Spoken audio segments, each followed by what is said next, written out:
दर्शकवृन्द नमस्कार। बोल्दैछु doctor Taraji सदाकस्ती। आज पनि यहाँहरूसँग म अर्को प्रेरणादायी सन्देश लिएर आएको छु। आशा छ यो सन्देशबाट यहाँको जिन्दगीमा सकारात्मक ऊर्जा थप्नको लागि सहयोग हुनेछ।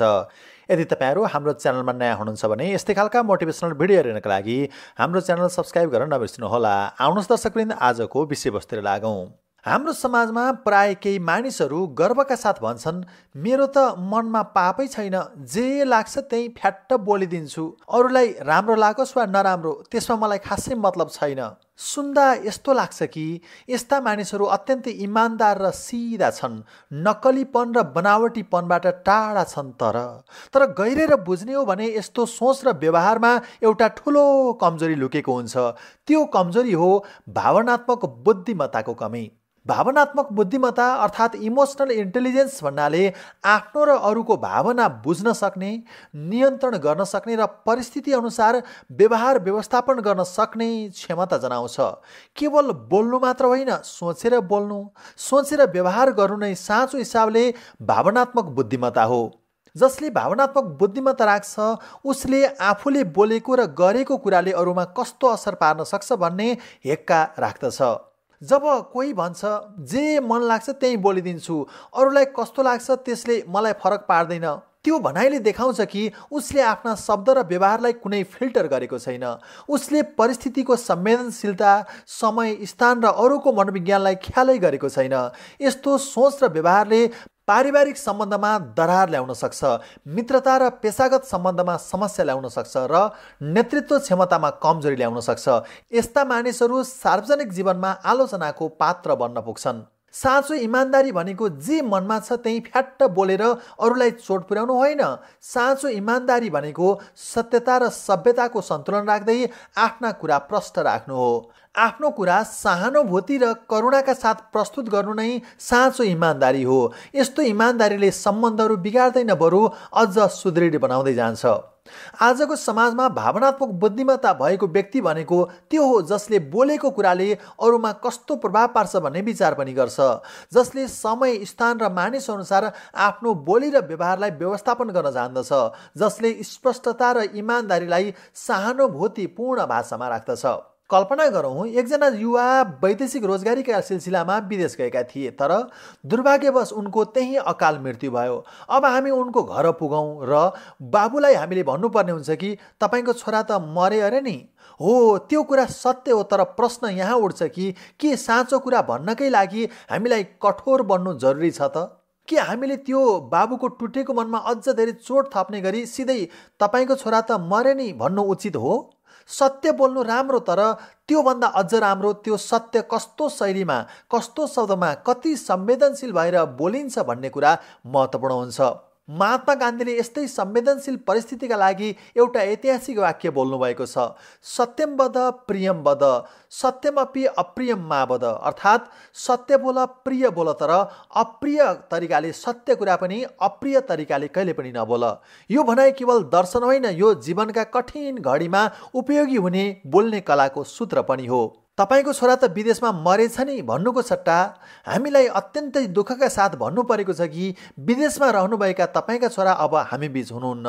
त्यही सत्य हो, तर यो सम्मान, संवेदना र समानुभूतिका साथ बोलिएको छ। दर्शकवृन्द, हामी सबैले आत्मनिरीक्षण गर्न जरुरी छ कि हामी केवल बोलेर अरूलाई चोट त दिइरहेका छैनौँ, हामीले बोल्दा वा व्यवहार गर्दा सम्बन्धहरू बलियो भइरहेका छन् कि कमजोर। बोल्नु मात्र होइन, सोचेर बोल्नु र सोच समझका साथ व्यवहार गर्नु नै आजको युगमा बहुतै आवश्यक कुरा हो। साँचो इमान्दारी भनेकै भावनात्मक बुद्धिमत्ता सहितको सत्यता हो। त्यसैले आजको समाजमा सत्य हुन मात्र होइन, भावनात्मक रूपले बुद्धिमानी बन्न पनि आवश्यक छ। दर्शकवृन्द, 18 दिनसम्म चलेको महाभारतको युद्धमा झन्डै 39 लाख मानिसहरूको ज्यान गएको उल्लेख शास्त्रहरूमा पाइन्छ।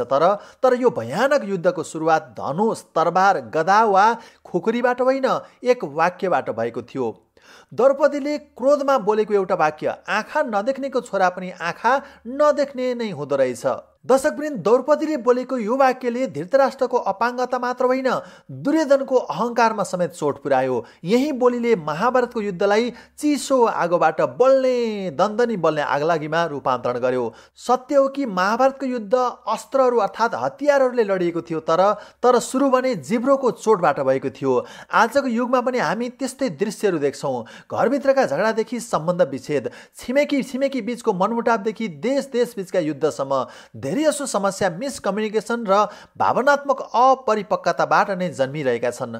अधिकांश युद्ध सुरु हुन्छन् गलत सञ्चारबाट र रोकिन्छन् पनि संवाद र समझदारीबाटै। जिब्रोले बोलेको शब्दले कहिलेकाहीँ तरबारले काटेको भन्दा गहिरो चोट दिन सक्छ। त्यसैले साँचो शिक्षाले केवल पढ्न, लेख्न वा बोल्न मात्र होइन, कसरी बोलेर अरूको मन नदुखाउने भन्ने पनि सिकाउनु पर्दछ। धृतराष्ट्र आँखा देख्न नसक्ने दृष्टिविहीन थिए। आफ्ना बाबुलाई अन्धा भनेर सम्बोधन गरिनाले दुर्योधनमा प्रतिशोधको भावना पलायो, जसले गर्दा कुरुक्षेत्रको युद्ध निम्तायो। कुरुक्षेत्र मात्र होइन, आज हरेक घर, छिमेक, समुदाय र सङ्गठनमा मनमुटाव र टकराव हुनुको कारण नै अरूको भावनामा ठेस पुग्ने गरी बोलिएको नमिठो वचन हो। बोल्नुहोस् तर बुझेर, भन्नुहोस् तर समय र सन्दर्भ अनुसार, किनकि शब्दको चोट देखिँदैन तर जीवनभर त्यसले पोलिरहन्छ। त्यसैले भनिन्छ, बोली बोलो, बोली सम्हालो, बोलीका हात नपाऊ, कोही वचन लागे अमृत समान, कोही वचन लागे घाउ। दर्शकवृन्द, बुद्धको पालामा एक व्यक्ति थियो अङ्गुलीमाल। उसलाई कसैले भनिदिएको थियो कि यदि उसले 1000 जना मान्छेको हातका औँलाहरू काटेर माला बनाएर लगाउँछ भने उसले ठुलो सिद्धि प्राप्त गर्नेछ। यही भ्रममा लागेर अङ्गुलीमालले आफ्ना अगाडि भेटे जतिका मान्छेहरूको हत्या गर्दै उनीहरूका औँलाहरू काटेर माला बनाएर लगाउन सुरु गर्यो। उसले यति धेरै क्रूरतापूर्वक मान्छेहरूको हत्या गर्दथ्यो कि उसको नाम सुन्नेहरू जोसुकैले पनि टेकेको जमिन भासिनी गर्दथ्यो।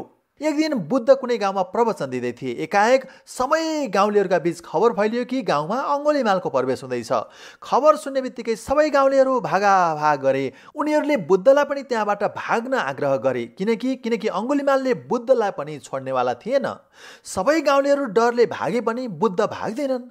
केही बेरमा क्रोधित हुँदै नाङ्गो तरबार नचाउँदै अङ्गुलीमाल बुद्धको नजिक आइपुग्यो।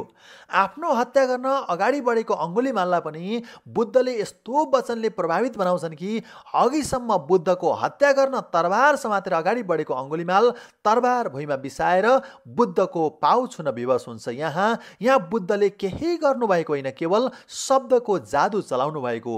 यदि राम्रो र प्रभावकारी बोली भयो भने हत्या गर्न आएको व्यक्ति पनि शिष्य बनेर खुट्टा ढोक्ने रहेछ नि। तर यदि बोल्ने ढङ्ग भएन भने, बोल्ने सोमत भएन भने माला पहिराइदिन आएको व्यक्तिले पनि घाँटी निमोठेर हिँड्न बेर लाग्दैन। यसर्थ बोलीमा मिठास, संयमता र विवेक हुनु भनेको संसार जित्ने सूत्र हो। यसर्थ बोली सुधारौँ, जीवन सुधारौँ। Change your word, change your world.